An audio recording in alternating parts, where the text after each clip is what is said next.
Hello everyone, my name is Jamie McQuaid from Magnet Forensics, and today I've got another quick video to help you get started with Magnet AXIOM. In this video, we're going to talk about connections.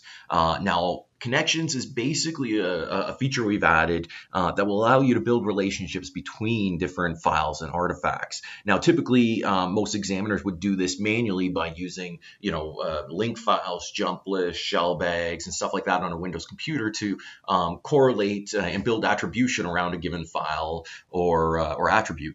And really what that does is help tell you a story about that file, how it got there, where it went afterwards, which can be really helpful and necessary for investigation. You might find the smoking gun for your case, whether it's a document or a picture or something like that, but you need to understand the basic attribution around that file. And that's what connections does for us. So I've got a case up and running already for us. I've got the case dashboard here, and if I pull down, you can see connections is an option right here. But that's not how we get into connections.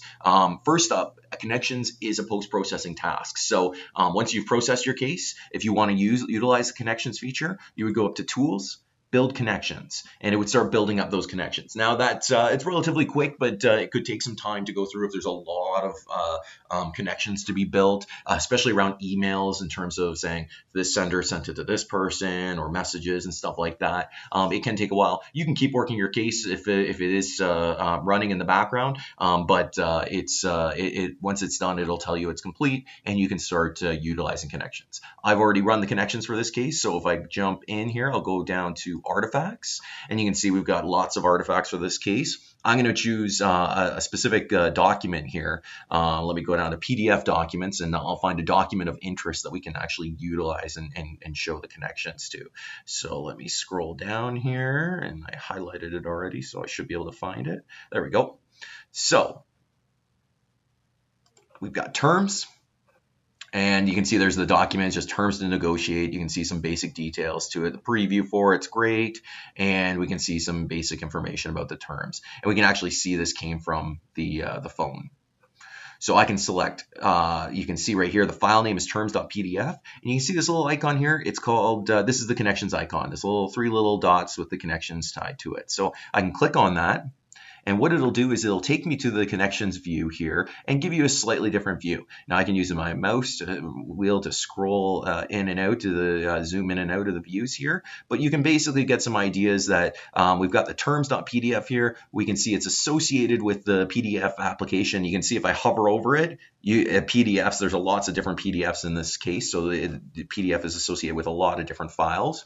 So we don't need to go into there. But what we can do is we can start following this around. You can see some other details about it. Now you can see right here that the file was downloaded from this path. All right, this is an internal URL, but if it was an external like Chrome downloads or something like that, it would give that URL in there as well.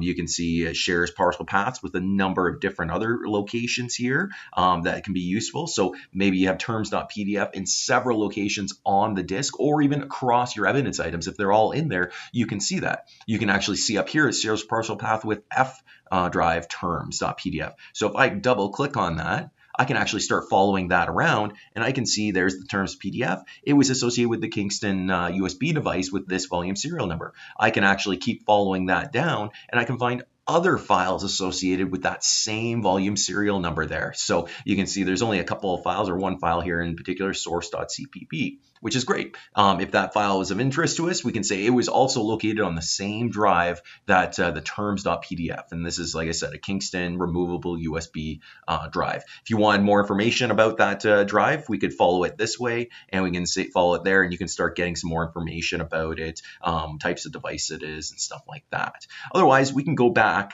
to the terms.pdf here. We'll go back to the terms.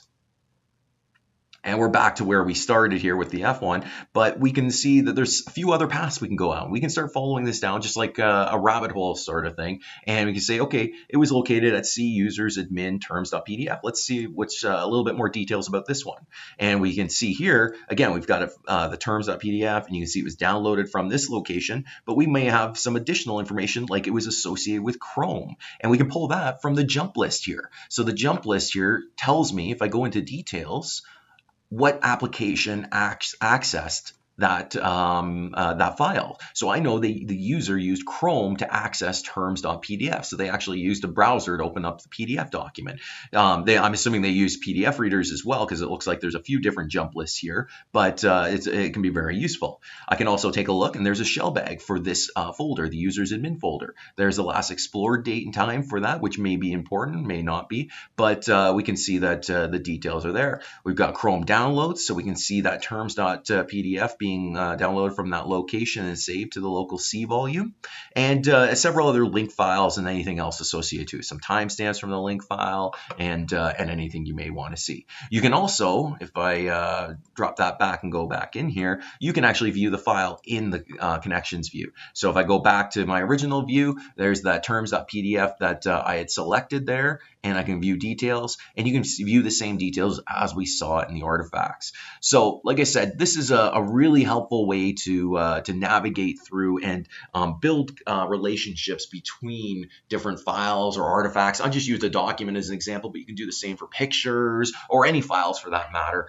If you want to understand a little bit more around it, like I said, it can be really helpful. This might be something you do on a regular basis, just manually in your investigations, but the connections feature really helps draw those lines for you in case there's something you might have missed, or helps visualize it in another way as well. That's everything I wanted to show for this video. Thanks for watching.